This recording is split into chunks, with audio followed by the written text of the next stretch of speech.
Hi hi hi GKS army. Hi. So உங்களுக்கு முதல்ல வந்து பொங்கல் நல்வாழ்த்துக்கள். பொங்கல் எப்படி நாங்க வீடியோ அப்லோட் பண்ணும்போது பொங்கலே வந்துரும். சோ அதனால எல்லாருக்கும் பொங்கல் நல்வாழ்த்துக்கள் முதல்ல. ரெண்டாவதா வந்து ஆளுக்காளு வந்து இங்க சௌந்தர்யா ஜெயிப்பாங்க, முத்துக்குமரன் ஜெயிப்பாரு, ஏன் நாங்களாம் ஜாக்லின் ஜெயிப்பாங்க அப்படின்னு சொல்லிக்கிட்டு இருக்கோம். ஆனா நடுவுல இந்த கௌஷிக் வந்தா அப்படின்ற மாதிரி வந்து விஜய் விஷால் வந்து ஜெயிச்சிருவாரு போல இருக்கு. ஏன்னா இன்னைக்கு full and full Vijay Vishal நாள். விஜய் விஷால் வாழ்க போட்டாரு கரெக்டா. சோ அந்த மாதிரி விஜய் விஷால் அவர்களுக்கு வந்து ஒரு கிளீன் ஷிட் வந்து நம்ம தர்ஷிகா அவர்கள் வந்து கொடுத்தாங்க. அதாவது வந்து இவருக்கு வந்து யாரு அவனுங்க, யாரா நீங்களாம், எப்படா எங்க தலைவனை தொடுவீங்க அப்படின்ற மாதிரி 10 ஆளுக்கு ஒரு ஆளு வந்து சமம். சத்யா அவன் ஜெஃப்ரி 2 அடியாள் மாதிரி இறக்கி விட்டாங்க உள்ள. யாரா அவன், எவன்டா அவன், யாரா அந்த பையன் அப்படின்னு சொல்லிட்டு உள்ள வந்தாரு. ஆமா, அதே முடிஞ்சு போச்சு. சோ அவங்க எல்லாரும் சேர்ந்து என்ன பிளான் பண்ணிருக்காங்கன்னா, சேனலை வந்து Vijay Vishal is the title winner. He is என்ன சொல்றது, அவர் எந்த தப்புமே பண்ணது கிடையாது. அவர் நியாயம், நேர்மை, நீதி, சத்தியம். வருவாங்க நாளைக்கு வருவாங்க. நாளைக்கு விஷு வந்து உள்ள நாளைக்கு வருவாங்க. அவங்க கூடவே வந்து ராணவ், மஞ்சரி எல்லாரும் வந்துருவாங்க போல. எனக்கு தெரிஞ்சு அதுக்கு அடுத்த நாளுக்கு வந்து அருண், தீபக் லாமுமே வந்துருவாங்க. சோ வீடு கலகலன்னு இருக்கும். ஆக்சுவலா வீடு இப்பவே கலகலம் தான் இருக்கு. Thanks to Goa gang. தெரியல. Thanks to Goa gang and Anandhi, அப்புறம் வந்து தர்ஷிகா, பவித்ரா, இவங்க எல்லாம் சேர்ந்து செமையா ஃபன் பண்ணிட்டு இருந்தாங்க லைவ்ல. எத்தனை பேர் பாத்தீங்கன்னு தெரியல, எல்லாம் ரொம்ப மிஸ் பண்ணிருப்பீங்க. கோவா போறதுக்கு முன்னாடி ஆனந்தி கோவா போயிட்டு வந்துட்டாங்க. ஆமா, அங்க போய் எல்லாரும் கோவா கேங்க பத்தி கேட்டாங்களாம். அவ்வளவு ஹாப்பியா இருந்தாங்க அவங்க. சோ பேக் டு என்னெல்லாம் நடந்துச்சுன்றத வந்து நாங்க இந்த வாட்டி 2 வீடியோவா, காலையில மத்தியானம் ஒரு லைவ் வந்து எல்லாத்தையும் வந்து நாங்க சொல்லிட்டோம். இதனால ஒரு சின்ன ரீகேப். காலையில தர்ஷிகா வந்தாங்க. அதுக்கு முன்னாடி வந்து இது சொல்லிடுவோம், இவங்க வந்து தகுதியானவர்களா இந்த சேலஞ்சிங் 8 இந்த இவங்களை வந்து டாப் 8 வந்து ரீப்ளேஸ் பண்றதுக்கு அப்படின்னு கேட்டு விவாதங்கள் போச்சு. சுனிதாக்கும் சௌந்தர்யாக்கும் அடிச்சுக்கிட்டாங்க, முடிச்சுக்கிட்டாங்க. ஏன் அதெல்லாம் நடந்துச்சு அப்படின்னா வந்து சுனிதா வந்து சொல்றாங்க, நீங்க என்னெல்லாம் வேலை பார்த்து வந்தீங்க எங்களுக்கு தெரியும். சௌந்தர்யா எல்லா வேலையும் பார்த்துட்டு வந்திருந்தாலும் மக்கள் சப்போர்ட் இருந்தா தானே உள்ள இருக்க முடியும். பயங்கரமா சண்டை போச்சு. அதுல நீ யாருக்குமா சப்போர்ட்? நான் யாருக்கு சப்போர்ட், இப்ப யாருக்கு வந்து நான் சப்போர்ட் பண்றதுன்னு சொல்றேன். இப்ப என்ன சப்போர்ட் பண்றதுன்னே புரியலையே. அவங்க வந்து சொல்றது உண்மைதான், உள்ள வெளியில எல்லாமே நடக்குதுன்னு. இவங்க பாயிண்ட் ஆஃப் வியூல இவங்க சொல்றது உண்மைதான். ஆனா என்ன நடக்க போகுதுன்றது ஃபைனல்ஸ்ல தான் தெரிய போகுது.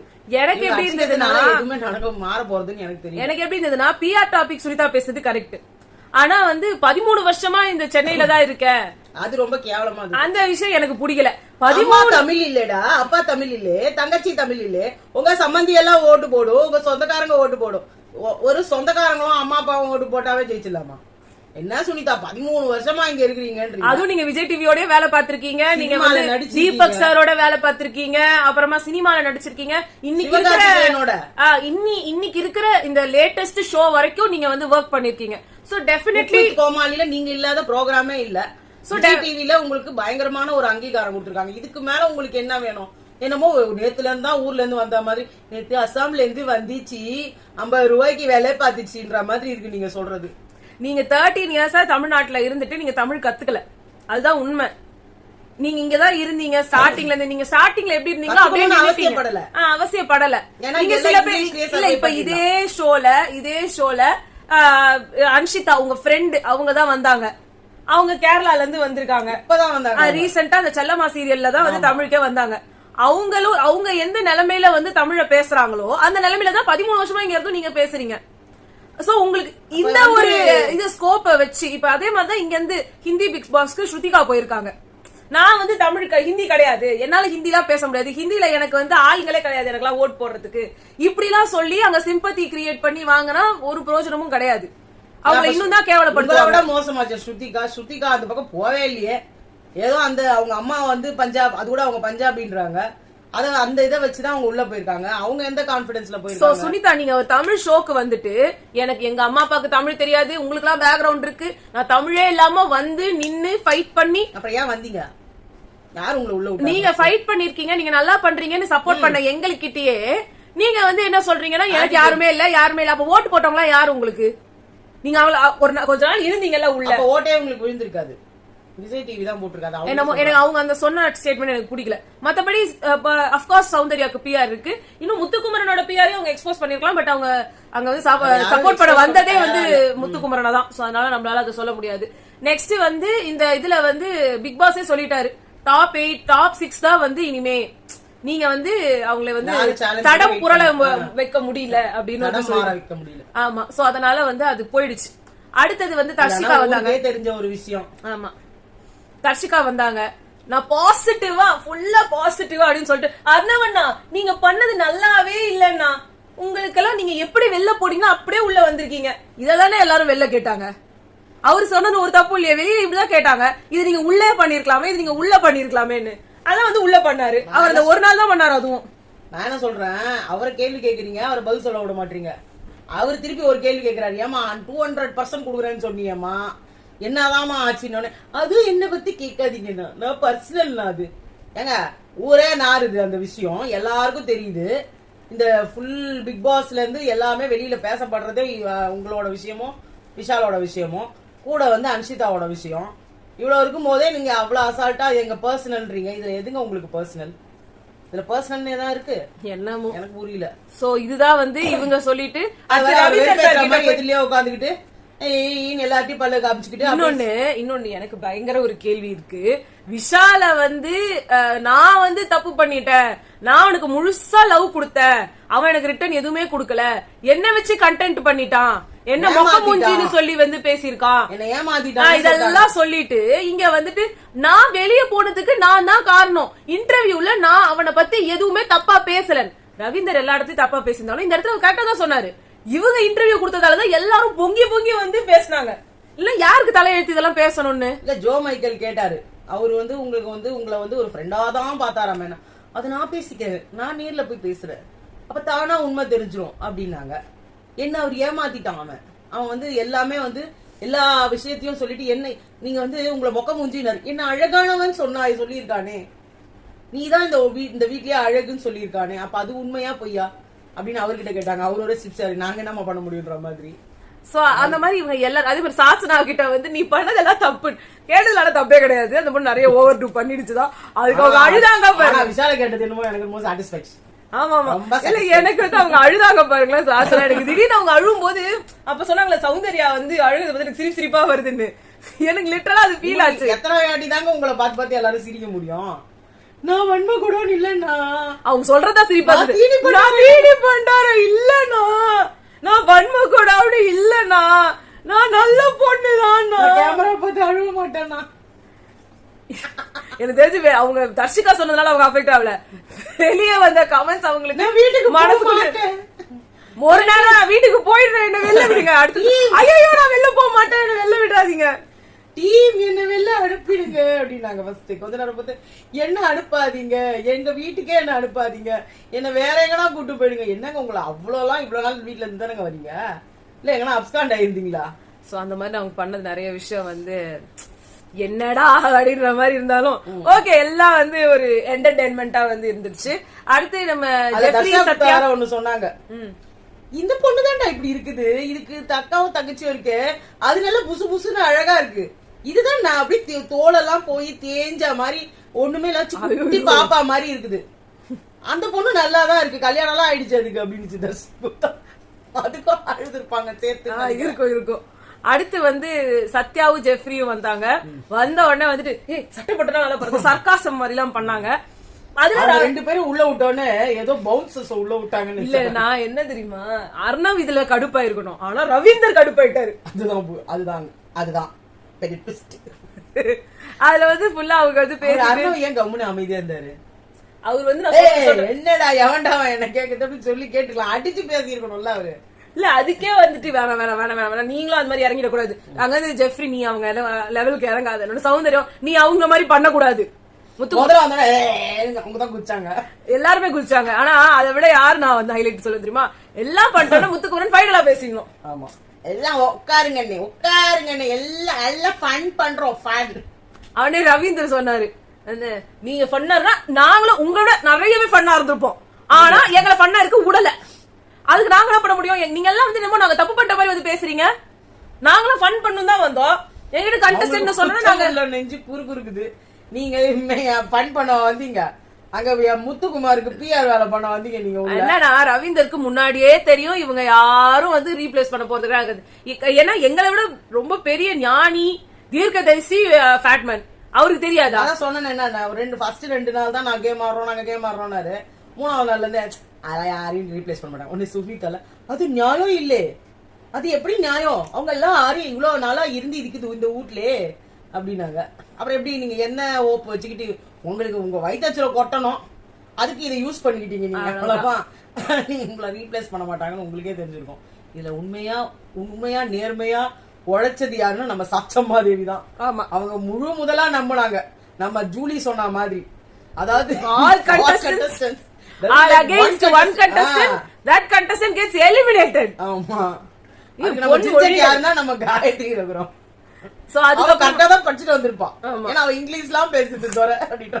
அடுத்து வந்து என்னாச்சு, இதுல இருந்து ஸ்டோர் ரூம்ல இருந்து ஆர்ஜே ஆனந்தியும் ரஞ்சித்தும் வந்தாங்க. அதுவும் 2 பேரும் இப்படி ஒருத்தர் இப்படி பாத்துக்கிட்டு அந்த சௌந்தர்யா ஜெஃப்ரி மாதிரி அந்த மாதிரி வந்து இறங்குனாங்க. அண்ட் ஆக்சுவலா ஆனந்தி வந்து வெளியில நிறைய பேசியிருந்தாங்க சௌந்தர்யாவை பத்தி, அவங்க பிஆர் இருக்கு, சோ அவங்களை பத்தி நான் கமெண்ட் பண்ணவே விரும்பல. பட் உள்ள ரொம்ப நார்மலா தான் இருந்தாங்க. அது நம்ம ஃபேட்மேன் சார் பொறுக்கலையே, எனக்கு தெரிஞ்சு that is the best thing to to. உங்களுக்கு இருக்கிற எல்லா வெளியிலயே காமிச்சிடணும். நீங்க உள்ள போகும்போது நீங்க நார்மலா இருந்துட்டு வெளில அது பாத்துக்கிறவங்க பாத்து நீங்க யாரும் ஓட்டு போடுங்க. ஏன்னா எனக்கு சீரியஸா சொல்றேன், ரியா வந்து எனக்கு ரொம்ப பாசிட்டிவா, ரொம்ப ஆக்சுவலா ரீப்ளேஸ் பண்ண வேண்டிய கண்டஸ்டன்ட் மாதிரி தான் எனக்கு ஃபீல் ஆனாங்க. ஆமா, பவித்ராவோட அவங்க சூப்பரா இருந்தாங்க. பவித்ரா நான் வந்து விஷாலுக்கு வந்து பதிலா அவங்க வரணும்னு நினைச்சேன். சோ நெக்ஸ்ட் வந்து இவங்க வந்து பேசி எல்லாருக்கும் ஒரு மாதிரி நல்ல வைப் கொடுத்துட்டு பாட்டு பாடிக்கிட்டு டான்ஸ் ஆடிக்கிட்டு அது மாதிரி ஜாலியா இருந்துச்சு அது பாக்குறதுக்கு. சோ அதான் இன்னைக்கு நடந்துச்சு. அப்புறமா தர்ஷிகாவும் விஷாலும் உட்கார்ந்து பேசினாங்க அண்ட் சார்ட் அவுட் பண்ணிட்டாங்கன்னாங்க. நம்மளுக்கு ஒன்னும் புரியல என்னத்த சார்ட் அவுட் இங்க வாங்கினாங்க. அவ்வளவுதான் வேணும் நம்மளுக்கு. 1/2 பவுன் இந்த காலத்துல நிக்கிற வேலைக்கு அந்த மாதிரி உதவிக்கு போய் அந்த ரிங்க வேற குடுக்குறாங்க. முதல்ல போய் வாங்கிட்டாங்க அம்மா. வேற என்னன்னா வேற எதுவுமே பெருசா நடக்கல, இவ்வளவுதான். அவங்க தின்றதுக்கு என்னமோ விதவிதமா கொடுத்து அனுப்பிச்சாங்க, ஸ்நாக்ஸ் அப்புறமா யோகர்ட் எல்லாம், அவ்வளவுதான், வேற ஒண்ணும் நடக்கல. அப்புறம் நம்மளுக்கு தர்ஷிகா வந்து நான் சமைக்கிறேன்னாங்க, ஆனந்தி நான் சமைக்க போறேன்னாங்க. எல்லாம் சேர்ந்து சமைச்சு ஏதோ பண்ணுங்க, சமைச்சு. நம்ம சேனல்ல வந்து ஜிகேஎஸ் ஆர்மிக்கு ஒரு நல்ல நியூஸ், தை பிறந்தா வழி பிறக்கும்னு சொல்லுவாங்க. சோ நாளைக்கு தை பிறக்கிறதோட நம்மளுக்கு 10,000 சப்ஸ்கிரைபர்ஸும் வந்துருவாங்கன்ற ஒரு நம்பிக்கை. இன்னும் வந்து நான் கடைசியா பார்த்தப்போ ஒரு 19 பேரோ 18 பேரோ நம்மளுக்கு வந்து சப்ஸ்கிரைப் பண்ணிட்டா நம்மளுக்கு 10Kன்ற மாதிரி இருந்துச்சு.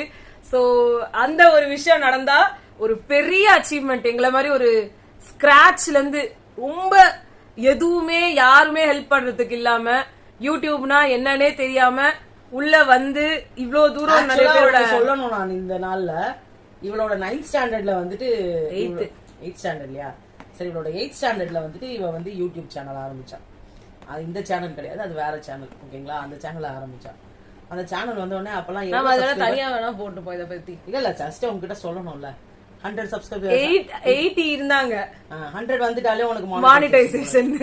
எங்களுக்கு மானிடைசேஷன் சொல்லிட்டு ஒரு யூடியூப்ல இருந்து ஒரு லெட்டர் வந்துச்சு, இமெயில் வந்துச்சு. இவன் என்ன சொன்னா, பேங்க் அக்கவுண்ட்லாம் வந்து போடணுமா, பேங்க் அக்கவுண்ட்லாம் ஒண்ணு போடணுமா. அப்பெல்லாம் வந்துட்டு இந்த ஜிபேன்றதும் கிடையாது, பேங்க் அக்கவுண்ட்ன்றது கிடையாது, எல்லாமே வந்துட்டு எல்லாமே நியூவா நமக்கு இருந்தது. பயமா இருந்துச்சு, எப்படியா காசு எல்லாம் எடுத்து போறாங்க. பேங்க் அக்கவுண்ட் இருந்தது, பட் என்கிட்ட ஏடிஎம் கார்டு கூட கிடையாது. போய் பேங்க்ல போய் செக் ஃபில்அப் பண்ணி என்ன மிஞ்சி போனா ஒரு 500 ரூபாய் எடுப்போமா, அக்கௌண்ட்லயே ஒரு ஏதோ ஒரு அமௌண்ட் இருக்கும். அதுதான் மோஸ்ட்லி அது நாங்க ஓபன் பண்ணதுக்கு காரணமே, இவங்க ஸ்கூல்ல ஃபீஸ் வந்து டைரக்டா வாங்க மாட்டாங்க, பேங்க் மூலியமா தான் நம்ம பே பண்ணி ஆகணும். அதுக்காக தான் நான் அந்த பேங்க் அக்கௌண்ட்டை ஓபன் பண்ணேன். சோ இவன் எனக்கு சொன்ன உடனே பேங்க் அக்கௌண்ட்டை வந்து அவங்க கிட்ட அனுப்பணுமா, பேங்க் அக்கௌண்ட் அனுப்பணுமான்னு இவன் சொன்னா பாருங்க. ஐயோ, பேங்க் அக்கௌண்ட் அனுப்பணும்னா என்ன பண்ணுவாங்களோ ஏது பண்ணுவாங்களோ. இது வரைக்கும் மெட்ராஸ், அதாவது ஒரு சென்னை மாதிரி ஒரு சிட்டில நாங்க வாழ்ந்துகிட்டு எங்களுக்கு அதை பத்தி எல்லாம் ஒண்ணுமே தெரியல. என்ன இது, என்னது இது, ஒண்ணுமே இல்ல எங்களுக்கு ஒண்ணும். இது என்ன பண்ண போறோம், ஒருவேளை ஸ்கேமா இருக்குமோ, ஒருவேளை ஏமாத்துவாங்களோ, நம்ம காசெல்லாம் எடுத்துக்குவாங்களோ, இப்படி எல்லாம் ஒன்னும் பெரிய அக்கௌண்ட் பேலன்ஸ் இல்லைன்னு வச்சுக்கோங்க. இருந்தாலும் ஒரு பயம், வேணாம் அதெல்லாம் வேணாம். இவன் வந்து ஆனா எங்ககிட்ட சொல்லிக்கிட்டே இருந்தா, சீக்கிரமா பேங்க் அக்கௌண்ட் அனுப்பணுமா, பேங்க் அக்கௌண்ட் அனுப்பணுமா. அப்ப 100 சப்ஸ்கிரைபர்ஸ் வந்துட்டாலே மானிடைசேஷன். எங்களுக்கு அது தெரியாது. நாங்க போயிட்டு எல்லாம் அடிபட்டு மிதிப்பட்டு உதப்பட்டுன்ற மாதிரி அப்படி ஒண்ணு வேணாம் விட்டுரு அப்படின்னு சொல்லி விட்டோம். அந்த சேனலையும் திரும்பியே பாக்குறது கிடையாது. அது மாதிரி சொல்றோம். எங்களுக்கு இதெல்லாம் என்னன்னே தெரியாத காலத்துல இவன் ஸ்டார்ட் பண்ணான். அவன் கரெக்டா தான் ஸ்டார்ட் பண்ணான். ஆனா அதுக்கப்புறம் பாத்தீங்கன்னா நாங்க வந்து இந்த 2020 அந்த இதுல தானே நம்ம இதை ஸ்டார்ட் கோவிட்ல வந்து அந்த சேனலே திருப்பி கண்டினியூ பண்ணி அது சக்சஸ் ஆகல. இன்னும் அதுல 1000 சப்ஸ்கிரைபர் கூட வரல. சோ அதுக்கப்புறமா இந்த சேனல் தண்டத்துக்கு ஆரம்பிச்சு ஆடியோ புக்ஸ் தான் ஃபர்ஸ்ட் போட்டிருந்தோம். அப்புறம் அதுவும் கேட்டேன், எல்லாரும் ஆடியோ புக்ஸ் போடுறாங்க, எனக்கு அது மாதிரி பேசணும்னு பிடிக்கும், எனக்கு ஸ்டோரிஸ் படிக்க பிடிக்கும் அப்படின்னு சொன்னோன்னு இவன் என்ன சொன்னா, ஸ்டோரிஸ் படிக்க பிடிக்கும்ல, அப்ப நிறைய பேருக்கு கேட்க பிடிக்கும் இவளுக்கு. ஆனா அப்பவே நிறைய விஷயங்கள் தெரிஞ்சது. ப்ராட்காஸ்ட் பண்ணணும், பாட்காஸ்ட் பண்ணணும் அப்படின்னு என்னென்னமோ சொல்லி எதோ வச்சிருந்தாவா. அப்புறம் ஸ்டோரிஸ் எதுனா என்னென்னமோ பண்ணாவ. பட் எங்களுக்கு அதை பத்தி எந்த நாலேஜும் நமக்கு ரொம்ப வெர்சடைலா எதுவுமே தெரியல. நம்ம இதுக்கு எப்படி ப்ரொசீட் பண்ணணும், இதுக்கு என்ன நாலேஜ் இருக்கணும் எதுவுமே தெரியல. பட் அவளுக்கு நாலேஜ் இருந்தது. எங்களுக்கு அதை வந்து கரெக்டா அவளை கொண்டு போய் எந்த இடத்துல சேர்க்கணும்ன்றது எங்களுக்கு தெரியல. ஸோ இது எதுக்காக சொல்றோம்னா, இந்த 100 சப்ஸ்கிரைபர் வர்றதே பெரிய காலமா இருந்தது. போய் ஏதோ அடிபட்டு மிதிப்பட்டு உதப்பட்டு அப்படி இப்படின்னு ஒரு 1000 சப்ஸ்கிரைபர் வந்ததையே நாங்க பெரிய அச்சீவ்மெண்ட்டாக நினைச்சிட்டு இருந்த காலம் இல்லையா.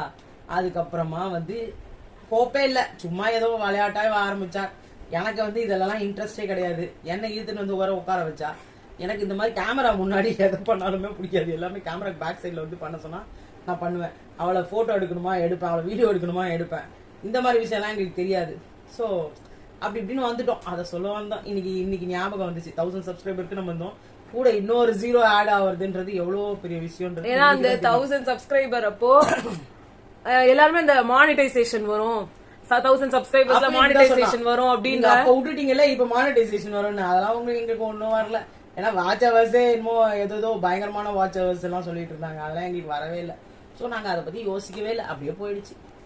அதுவுமே 1000 சப்ஸ்கிரைபர் இடிச்சு அதுக்கு நாங்க எவ்வளவு பண்ணோம்னு எங்களுக்கே தெரியும். எங்க ஏதாவது ஒரு கல்யாணத்துல போனா கூட யாராவது ஒருத்தங்களை பார்த்து சப்ஸ்கிரைப் பண்ணுங்க அப்படின்லாம் கேட்டு. இவளோட ஃபாதர் இருக்காரு, அவர் பாத்தீங்கன்னா எங்க போனா ஏதோ ஒரு கடைக்கு போனா கூட இதெல்லாம் எனக்கு வந்து ஒரு ஆச்சரியமா இருக்கும். இப்பெல்லாம் கேட்டுட்டு பண்ணிட்டு இருக்காருன்னு. லாஸ்டா பார்த்தா அந்த எம்ஜி ஸ்குவாடுன்னு மதன் கௌரி இருக்கிறாரு, அவரு இன்னைக்கும் பண்ணிட்டு இருக்காரு அந்த வேலையை. நமக்கு ஒரு மாதிரி இருக்கும் அங்க வெளியில போய் கேட்கறதுக்கு. அவர் பாத்தீங்கன்னா நீங்க என்னோட சப்ஸ்கிரைப் பண்ணிருக்கீங்களா, உங்க போனை கொடுங்க அப்படின்னு வாங்கி சப்ஸ்கிரைப் பண்றாரு சேனலை. ஓ பரவாயில்ல, இது கூட ஒரு வகையான விஷயம். ஆனா நாங்க சப்ஸ்கிரைப் பண்ணுங்கன்னு கேக்குறதுக்கு கூட எங்களுக்கு ஒரு மாதிரி இருந்து போட வரவங்க, எங்க வீட்டுல கரண்ட் பில் ரீடிங் எடுக்க வரவங்க, எங்க வீட்டுல வந்துட்டு இன்னும் என்ன சொல்லலாம், யாரா டெலிவரி பண்ண வருவாங்க, அவங்க கிட்ட எல்லாம் கேட்போம். வந்து கேபிள் டிவி போட இல்ல. ஆனா இல்ல ஹைலைட் என்னன்னா, இவங்க எல்லாருமே சப்ஸ்கிரைப் பண்ணிட்டு அன்சப்ஸ்கிரைப் பண்ணிட்டு போயிடுவாங்க. ஆமா, எங்க வீட்டு வாசலாண்ட போகும்போது அன்சப்ஸ்கிரைப் பண்ணிடுவாங்க. இன்னும் நிறைய நம்ம கல்யாணத்துல போய் இத்தனைக்கும் சொந்தக்காரங்களா இருப்பாங்க, பட் அவங்க கூட சப்ஸ்கிரைப் பண்ணிட்டு கொஞ்ச நேரம் கழிச்சு அன்சப்ஸ்கிரைப் பண்ணிடுவாங்க. ஏன்னா நம்மளுக்கு பண்றதே ஒரு ஆள், அது ஒண்ணு ஏறும், அடுத்தவங்க சப்ஸ்கிரைபர் அது இறங்கிடுவாங்க. நல்லா தெரியும் அவங்க பண்ணிட்டாங்க அப்படின்னு. 10 சப்ஸ்கிரைபர் ஏறிட்டாங்கன்னு நினைச்சு நம்ம ஊர்ல இருந்து இங்க வீட்டுக்கு வருவோம், 20 சப்ஸ்கிரைபர் வெளில போயிட்டு இருப்பாங்க. அப்ப அவங்க எல்லாம் நம்மள ஏமாத்தி இருக்காங்க போல இருக்கு, அந்த மாதிரி இருக்கும். பட் அந்த 1000 சப்ஸ்கிரைபருக்கு நிறைய பேர் ஹெல்ப் பண்ணாங்க. எங்களுக்கு எல்லாம் வந்துட்டு ரொம்ப என்ன சொல்றது, ரொம்ப சொந்தம்ன்ட்டு ரொம்ப இல்லாதவங்க எல்லாம் எங்களுக்காக வந்து நிறைய என்னோட ஃப்ரெண்ட்ஸும் சரி, அவளோட ஃப்ரெண்ட்ஸும் சரி, எங்களுக்கு காமனா வெளியில தெரிஞ்ச ஃப்ரெண்ட்ஸும் சரி, சொந்தக்காரங்களை விட அவங்கலாம் தான் ஏதோ வரணும் மேல வரணும்னு ஆசை. அவங்க எல்லாம் தூக்கி விட்டு அதுக்கப்புறமா அவங்களுமே மறந்துட்டு இருப்பாங்க. அந்த 1000 ரீச் ஆகிற வரைக்கும் தான் இவ்வளவு போராட்டமும் இருந்தது. சரி 1000 சப்ஸ்கிரைபர் ரீச் ஆயிட்டா அப்புறமா தானா வந்துரும் போல இருக்கு. எல்லாருமே பாத்தீங்கன்னா இன்னைக்கு மானிட்டைசேஷன் ஆயிடுச்சு, அன்னைக்கு மானிட்டைசேஷன் ஆயிடுச்சு, எங்களுக்கு இவ்வளவு செக் வந்துச்சு. எங்களுக்கு அப்படிலாம் ஒண்ணுமே இல்ல. என்னடா அது எவ்வளவுதான் நம்ம ரீச் பண்ணணும். ஆனா நாங்க கிட்டத்தட்ட 5000க்கு மேல ரீச் ஆயிட்ட அப்புறம் தான் எங்களுக்கு மானிட்டைசேஷன்ற ஒண்ணு ஸ்டார்டே ஆச்சு. அண்ட் எனக்கு தெரிஞ்சு போன சீசனோட எண்டு அண்ட் இந்த சீசனோட ஸ்டார்ட்டுக்கு தான் வந்து எங்களுக்குமே வந்து யூடியூப்ல இருந்து ஒரு பேமெண்ட் கிடைச்சது. சோ அத பத்தி நாங்க ஒரு வீடியோ தனியா போடுறோம். ஏன்னா எங்களுக்கே அந்த ப்ராசஸ் புரியல எப்படி வருது என்னன்னு. அத வந்து நாங்க பல சேனல்கள்ல போய் தேடி எங்களுக்கு லெட்டரும் அனுப்பிச்சிட்டாங்க, மானிட்டைசேஷன் உங்களுக்கு சேனலுக்கு எலிஜிபிள் நீங்க பண்ணுங்கன்ட்டாங்க. ஆனா அது எப்படி பண்றதுன்னு. ஆமா, சோ அந்த மாதிரி யார்கிட்ட போய் கேக்குறதுன்னு தெரியல. ஏன்னா இது வரைக்கும் யூடியூப் சேனல் வச்சிருக்கிறதே ஒரு அதிசயமா இருந்தது. அவங்க மானிட்டைசேஷன் ஆகுதுன்றது இன்னும் பெரிய அதிசயமா இருந்ததுனால ஏன் சர்க்கிள் அம்மா சர்க்கிள் யார் சர்க்கிள் கேட்க முடியல. பார்த்தா அப்படி இருக்கவங்க கூட நம்மளுக்கு அவங்களோட நாலேஜ் ஷேர் பண்றதுக்கு யாரும் தயாரா. பட் இத பத்தி நாங்க கிளியரா இன்னொரு வீடியோ போடுறோம். இதெல்லாம் நடந்து ஆமா யாராவது இதெல்லாம் நடந்து கடைசியில இங்க வந்து நிக்கிறோம். 10,000 சப்ஸ்கிரைபர்ஸ்ன்றது எங்களுக்கு ஒரு பெரிய அதாவது எங்களுக்கு வந்து இமாலய சாதனை ஆக்சுவலா சொல்லணும்ல. எங்களுக்கு வருமானம்ன்றது ஒண்ணும் பெருசா கிடையாது. அது இதனால மட்டும் தான் அந்த 3 மாசம் தான் நாங்க வந்து பேசுறது. அது வந்து பேமெண்ட் வந்தாலும் அது மட்டும் தான் வீடியோ போறதுல நீங்களே போய் பாத்தீங்கன்னா கூட தெரியும். இன்னொன்னு அந்த இந்த பர்டிகுலர் இந்த ஃபுல் விஷயத்துக்குமே வந்து இந்த 10,000ன்றது ஏன் இமாலய சாதனைன்னு சொல்றோம்னா 4 டிஜிட்ல இருந்து 5 டிஜிட் ஆகும். அது ரொம்ப பெரிய விஷயம். இந்த யூடியூப் சேனல் இருக்கவங்களுக்கு எல்லாம் ஒரு லிங்க் இருக்கு. அவங்க ஃப்ரெண்டு அவங்களோட ரிலேட்டிவ் அந்த மாதிரி எல்லாம் யாரோ தான் போடுறாங்க. அப்படி இருக்கவங்களுக்கு தான் அதெல்லாம் வருது. அவங்களுக்கு ஒருத்தர் நாலேஜ் ஷேர் பண்றாங்க. இப்ப இவளுக்கு கேட்டாலும் எனக்கு தெரியும். எங்களுக்கு சுத்தம், எங்களுக்கு சாதாரணமா இந்த வீடியோ எடுத்து அப்லோட் பண்றது கூட எங்களுக்கு தெரியாது. பட் இவளுக்கு எல்லாமே இவளே படிச்சு இவளே தெரிஞ்சுக்கணும், இவளே பண்ணணும். பட் எங்களுக்கு அவ்வளோ அந்த வெளியில போயிட்டு அந்த மாதிரி உள்ள சர்க்கிள்ல யாரும் இல்லாததுனால நம்மளோட லைனே வேற. புரியுதுங்களா? அந்த லைனுக்கும் எங்களுக்கு இத பத்தி நாங்க பேசுறோம். நாளைக்கு vlog-ஆ வந்து பொங்கல் எங்க வீட்டுல எப்படின்றது வந்து உங்களுக்கு வந்து vlog-ஆ வேணுமா அப்படின்றத நீங்க சொல்லுங்க. அதுக்கேத்த மாதிரி நான் vlog எடுக்க ட்ரை பண்றேன். தீபாவளிக்கே ட்ரை பண்ணி கை சுட்டுக்கிற கதை எல்லாருக்கும் தெரியும். அதனால அது கொஞ்சம் யோசிச்சுதான் நாங்க செய்வோம். அதெல்லாம் பொங்கல் வந்து நான் பார்த்து நீங்க vlog-ஆ போடலாமா அப்படின்றத நீங்க சொல்லுங்க. ஏன்னா எனக்கு அதுல எக்ஸ்பீரியன்ஸ் இல்ல. சோ உங்களை நாங்க வந்து எங்களுக்கும் சம்பந்தம் கிடையாது. ஆமா, அது மாதிரி எங்க போனாலும் கையில போன் எடுத்துட்டு போய் வச்சுக்கிட்டு பண்ற வழக்கமா எங்களுக்கு கிடையாது. போனோமா வந்தோமா எங்க பார்த்தா இது எப்படிடா ஒரு ஃபேமிலி எல்லாம் பாத்தீங்கன்னா வாசலை விட்டு கீழே இறங்கினாலே கையில கேமராவோட எப்படி போறாங்க. அதுவும் ஒரு அதிசயமா தான் இருக்கு. வீட்டுக்குள்ள உட்காந்து எடுத்து போடுறதே பெரிய விஷயமா இருக்கு. இவங்க வெளியிலயும் எப்படி போய் அதை எடுக்கிறாங்கன்றது எனக்கு ஒரு பெரிய ஆச்சரியமா இருக்கு.